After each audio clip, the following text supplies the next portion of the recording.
ఆనాటి రోజులే గుర్తుకు వచ్చనే, మళ్ళీ పెళ్లి చేసుకుందమాయ చెప్పు. ఎన్నేళ్ళాయనే ఈ సంతోషమే, నేనే కోరుకున్న ఈ రోజునే. ఎదిగిన బిడ్డలే మన కళ్ళ ముందు ఉన్నారు, వాళ్ళే గదనే మన ఆస్తి పాస్తులు. ఎన్ని జన్మలైన నువ్వే నాలివు, కన్నీళ్ళొస్తున్నాయి ఏంది ఆ మాటలు. నీలాంటి భార్య ఉంటేనే రాజ్యాన్ని ఏలుతుంటనే. నీ మనసు ఎంతో మంచిదే, నీ తోడే నేను ఉంటలే.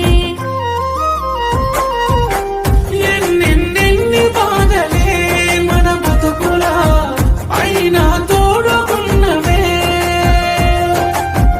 అంతా మాటలెందుకే బావయ్య, నీలో సగము నేనులే. Download ShareChat.